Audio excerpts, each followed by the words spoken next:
Baik, Assalamualaikum warahmatullahi wabarakatuh. Perkenalkan, nama saya Nisa Ramadhani dengan NPM 2478237 dari program Studi Teknologi Rekayasa Internet semester 4. Nah, pada video kali ini saya akan membuat video presentasi tugas UTS, yaitu manajemen proyek IT, dengan tema PKM saya, yaitu pengembangan chatbot petani hidroponik tanaman pakcoy berbasis NLP dan computer vision untuk diagnosa hama dan rekomendasi pertanian presisi.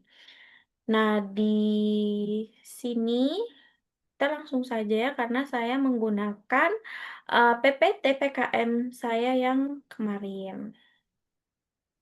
Baik, di sini ada ekosistem stakeholder proyek. Nah, dalam proyek chatbot petani pakcoy, ini tuh di bagian pusat ya, terdapat pusat inovasi, yaitu tim pengembang yang terdiri dari mahasiswa Polinela, seperti saya dan teman-teman saya yang sudah membuat chatbot ini. Nah, saya dan teman-teman saya itu bertanggung jawab sebagai pelaksana utama, baik secara manajerial maupun teknisi. Nah, kemudian pada sisi pengguna utama, yaitu petani hidroponik pakcoy, mereka berperan sebagai pengguna akhir yang akan memberikan input berupa visual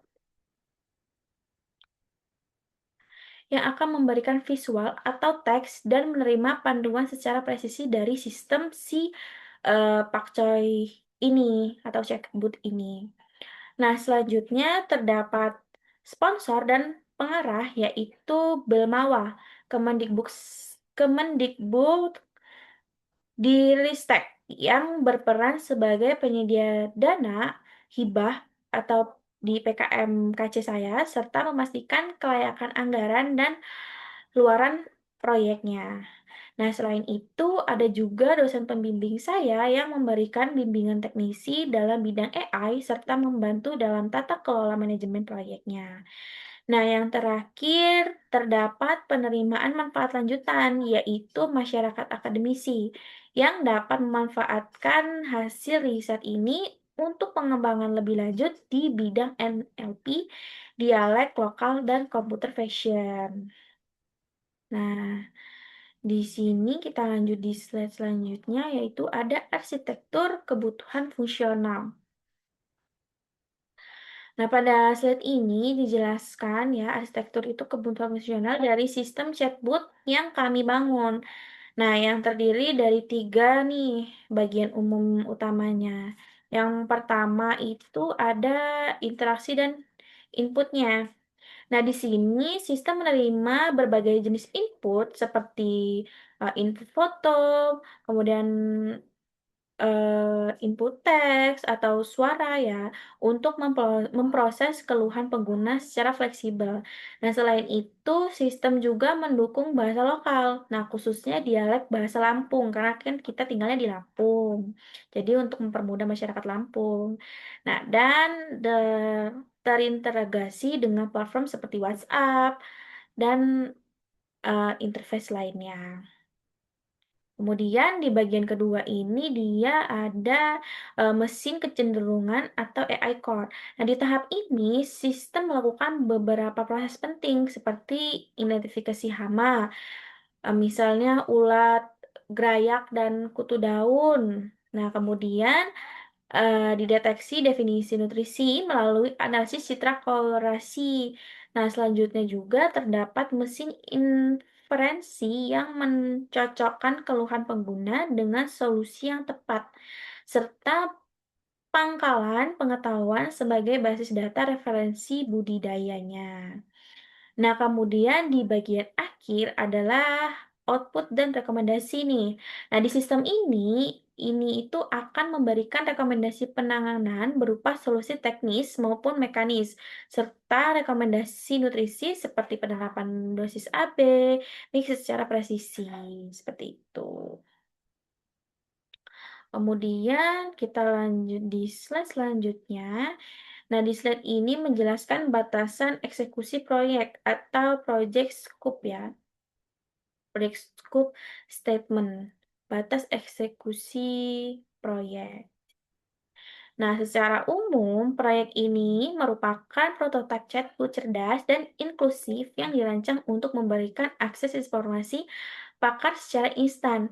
Nah, pada bagian ruang lingkup valid atau in-scope, sistem mencangkup identifikasi visual hama spesifik seperti ulat gelayak dan kutu daun yang sudah saya jelaskan tadi. Nah, serta juga gejala klorosisnya. Nah, selain itu, sistem juga mendukung pengambilan keputusan untuk dosis nutrisi AB mix dan pelatihan LPM khusus untuk istilah pertanian dalam dialek lokal. Sedangkan pada bagian di luar batasan atau out of scope, proyek ini tidak mencakup fitur transaksi atau marketplace jual beli hasil panen. Nah, selain itu, sistem ini juga tidak mendukung identifikasi hama untuk tanaman selain pakcoy. Kemudian terdapat asumsi dasar yaitu petani memiliki akses internet atau WhatsApp serta kualitas dataset yang cukup untuk mencapai akurasi di atas 85%. Nah, dan yang terakhir terdapat kendala dan risiko operasional seperti variasi kualitas foto, rendahnya literasi digital, kemudian keterbatasan data bahasa Lampung, serta resiko kesalahan dosis yang dapat berdampak pada tanaman. Oke, kemudian kita masuk di work breakdown struktur atau WBS ya dari proyek ini pengembangan chatbot petani pakcoynya lebih jelas nih. Nah, di tahap pertama adalah identifikasi dan riset yang meliputi pengambilan foto dan labeling dataset serta penyusunan glosarium bahasa Lampungnya. Kemudian di tahap kedua yaitu adalah perancangan yang mencakup desain alur logika AI serta pembuatan database nutrisi. Nah, tahap ketiga yaitu adalah pengembangan prototipenya yang meliputi pelatihan model CNN, integrasi model NLP, serta development dan pembuatan API. Nah, dan tahap terakhir adalah pengujian dan evaluasinya nih, yang terdiri dari uji akurasi diagnosa serta uji UAT atau User Acceptance Testing untuk memastikan sistem berjalan sesuai kebutuhan pengguna. Dengan adanya pembagian ini, proses pengembangan menjadi lebih struktur dan terarah seperti itu. Kemudian di slide selanjutnya, yaitu ada scope baseline, yaitu spesifikasi paket pekerjaan atau WBS di stationery. Nah, di sini ada labeling dataset, yaitu anotasi manual ribuan foto daun pakcoy, kemudian akurasi agar model AI membedakan jenis hama spesifiknya. Kemudian di sini ada pengumpulan glosarium Lampung, yaitu eksternalisasi istilah pertanian, yaitu di daun kuning, dan dialek lokal sebagai bahan baku pelatihan modul NPM. Nah, bahan baku pelatihan dialek lokal itu maksudnya kayak bahasa Lampung ya. Kemudian di sini ada penyusunan dataset nutrisi. Ini itu untuk pembentukan pangkalan pengetahuan berisi parameter ideal, yaitu atau pH dan ppm untuk kalibrasi rekomendasi AB mix-nya. Kemudian di sini ada koneksi API dan development. Ini itu untuk mengunggah algoritma ke cloud untuk nyampe ke server dan integrasi API ke WhatsApp-nya guna untuk menjamin aksesibilitas 24 per jam atau secara real time-nya. Nah, kemudian di sini ada uji user acceptance atau UAT, itu untuk memvalidasi langsung oleh petani di lapangan untuk mengukur kemudahan yang termuka dan efektivitas solusi chatbot-nya. Kemudian yang terakhir yaitu ada tata kelola atau scope change simulation. Di skenario satu ini itu ada penambahan fitur prediksi cuaca harian, yaitu yang pertama ada dampak waktunya nih. Kalau 1 minggu yaitu interaksi api pihak ketiga. Nah, kemudian yang kedua ada dampak biaya yaitu di 100.000 langganan api cuaca premium. Kemudian yang ketiga dampak kualitas untuk meningkatkan rekomendasi nutrisi lebih presisi.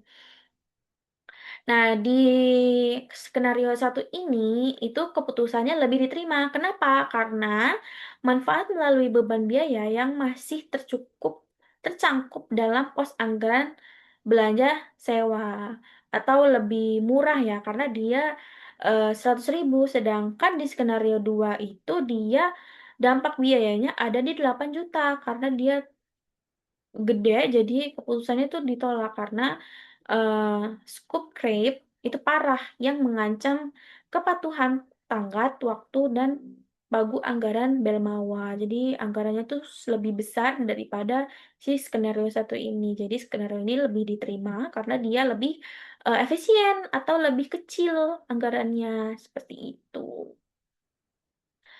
Mungkin itu saja video presentasi dari saya. Jika ada salah, saya mohon maaf. Saya akhiri. Wassalamualaikum warahmatullahi wabarakatuh.